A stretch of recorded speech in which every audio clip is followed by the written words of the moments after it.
E voltamos para mais um bate-ponto. E sabemos que um líder eficiente não é aquele que fala mais alto, e sim aquele que sabe escutar e adaptar a sua forma de liderar. Hoje vamos falar sobre liderança comportamental e o papel do RH nesse desenvolvimento.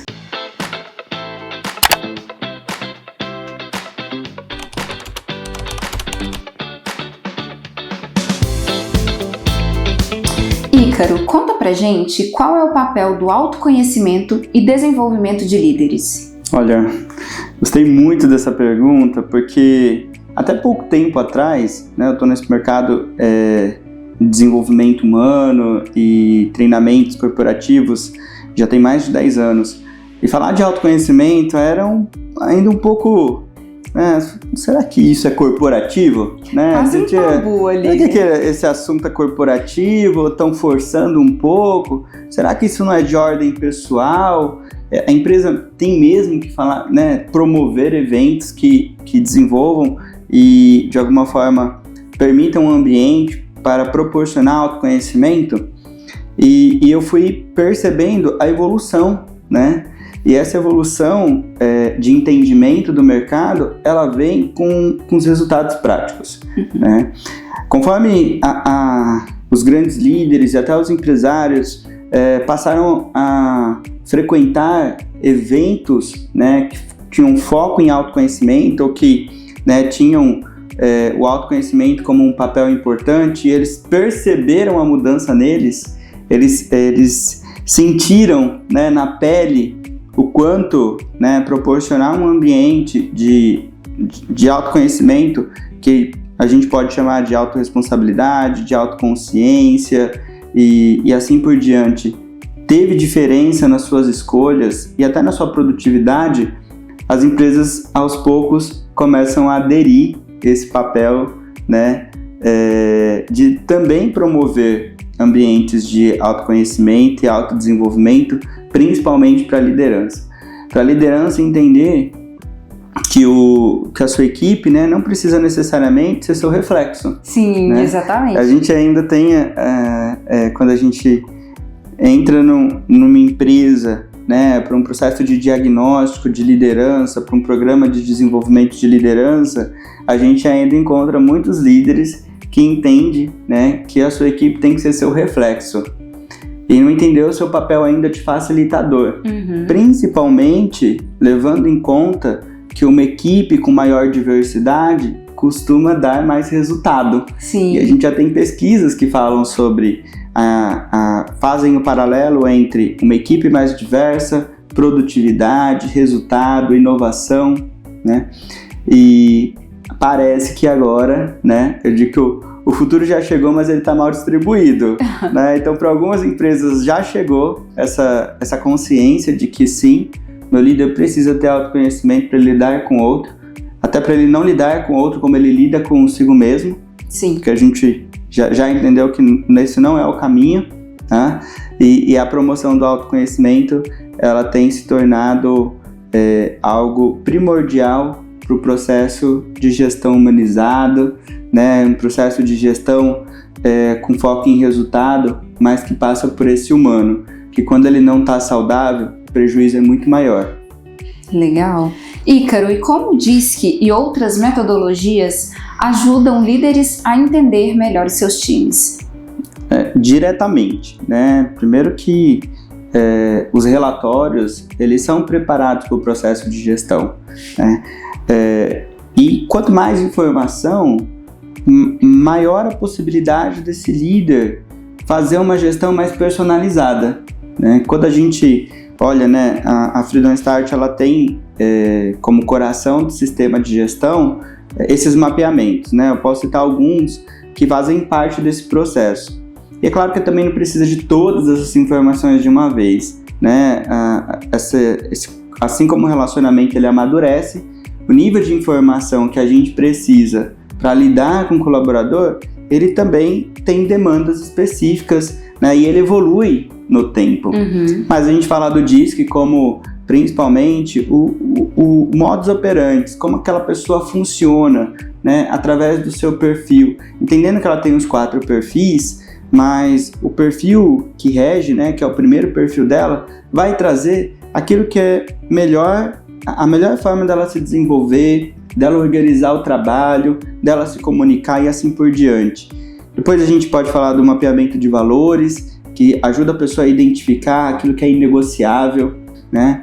Isso está diretamente ligado também, às vezes, ao processo de rescisão, né? Muitas vezes a pessoa vai embora da empresa e você perde um talento porque você não prestou atenção no que para ela era inegociável, entende?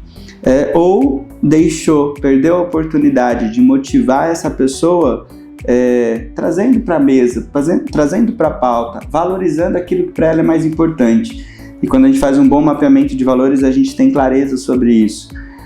Tem um assessment, um mapeamento muito curioso, né, porque ele não nasceu por pesquisas no mundo corporativo, mas ele penetrou agora pela sua eficiência. Ele nasceu de uma pesquisa que trabalhava, né, o mapeamento com relação a relacionamentos afetivos, né? Ele nasceu de uma pesquisa, né, focada em casais e, né, na sua evolução hoje tem feito parte aí de uma informação importante para a gente olhar para as pessoas dentro das organizações, que é o mapeamento de reconhecimento e valorização pessoal.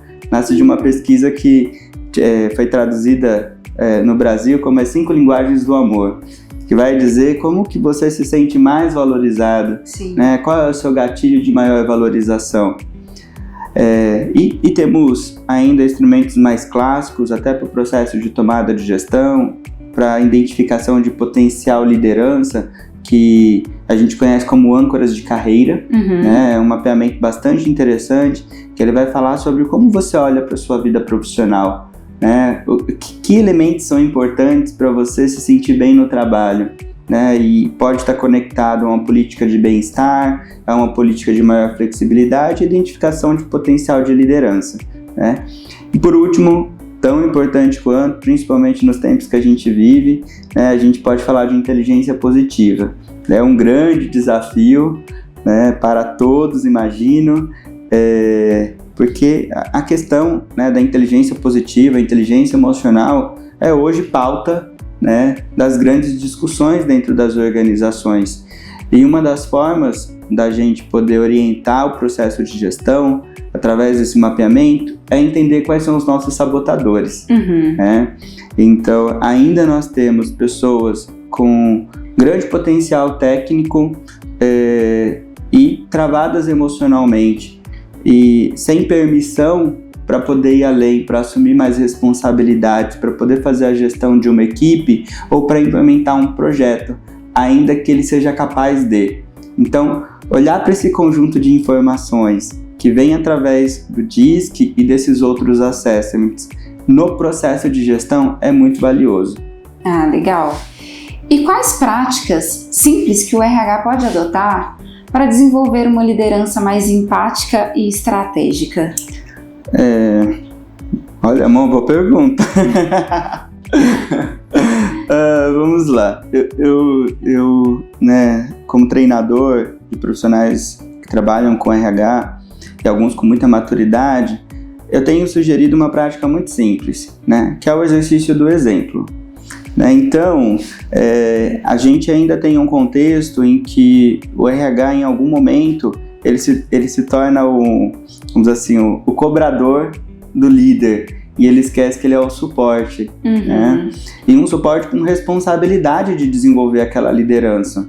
Então, quando a gente fala de empatia, né, não só no sentido sentimental, mas no sentido próprio, de entender quem é o outro, o que ele precisa, como a gente pode dar suporte real, entender suas individualidades, se ele está no lugar certo, se tem outras questões que estão influenciando, né, na sua produtividade nesse momento, que está para além do trabalho, mas não é mais para além do trabalho. Até porque a gente tem que considerar que muitas pessoas hoje estão trabalhando dentro de casa. Sim. E dentro de casa tem um outro contexto, né? Ela não está isolada na sua sala, na sua baia, num ambiente controlado, né? Às vezes ela está ali no computador, está fazendo as suas reuniões e tem um filho que está pedindo alguma coisa, tem um vizinho que coloca o som alto, tem, né, o carro que passa na rua fazendo barulho num momento importante de tomada de decisão.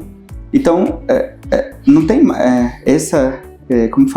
esses limites entre vida pessoal e vida profissional, como a gente enxergou durante muito tempo, né? A pessoa fala assim, eu não levo problema para o trabalho. Bom, né, eu não sei nem se inteligência artificial consegue fazer isso, né?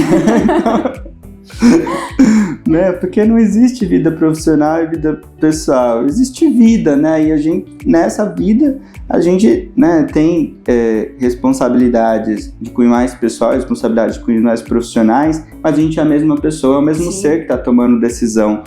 Então, de forma simples, o RH treina a liderança no exercício da sua liderança com relação ao líder. O RH é o líder do desenvolvimento humano da empresa.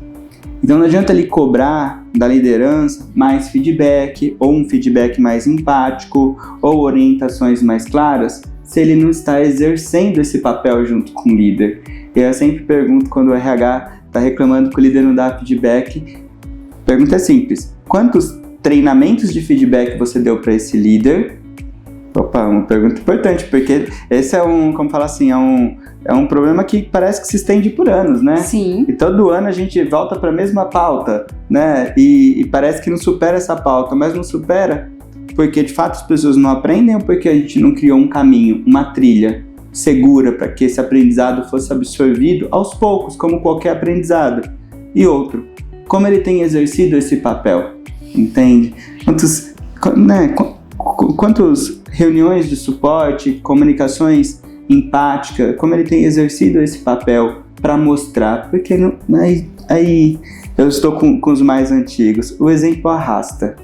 E quando ele sente na pele a importância, né, de ter alguém dando suporte, ele aprende, né, como dar esse suporte para o outro. Muito bom. Ícaro, e conta pra gente como um acompanhamento de dados de jornada e comportamento pode apoiar o líder a agir com mais precisão e menos achismo. Nossa, perfeito. Primeiro que o acompanhamento precisa existir, né? Então Começa aí. Começa aí, esse é o ponto importante, né?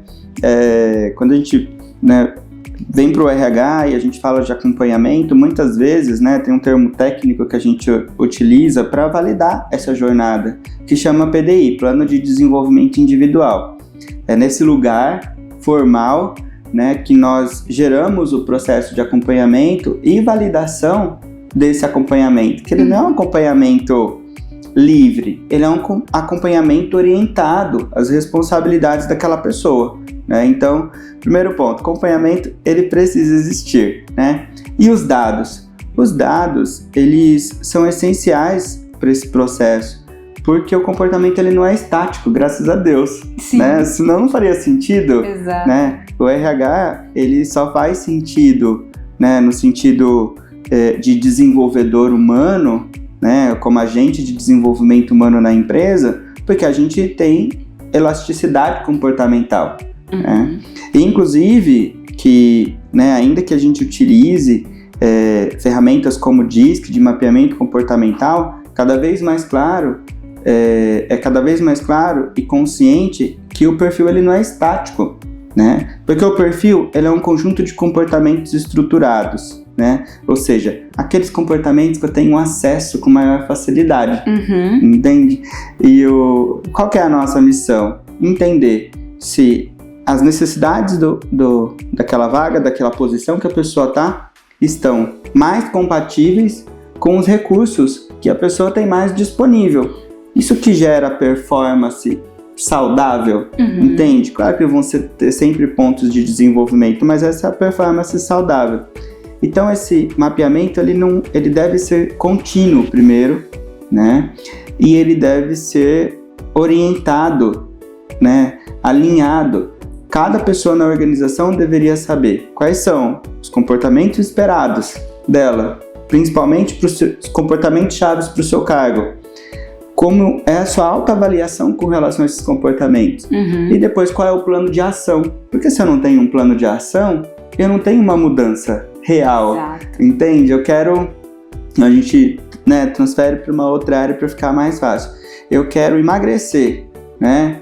A gente não emagrece na balança, a gente emagrece na dieta. E a dieta é um plano de ação. São mudanças de hábitos, são mudanças comportamentais. Sim. Entende? Então, quando eu deixo para avaliar comportamento no mapeamento, significa que eu tô jogado à sorte, né? Ou melhor, eu tô jogado ao azar.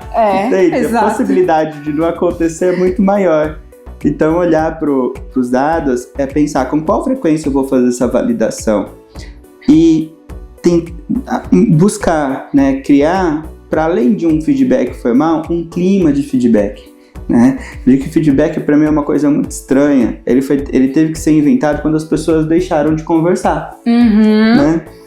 Parece estranho. Enquanto a empresa precisa muito de feedback, você olha para a cultura organizacional e você vê ali um sinal de talvez até um sinal de que alguma coisa não está funcionando.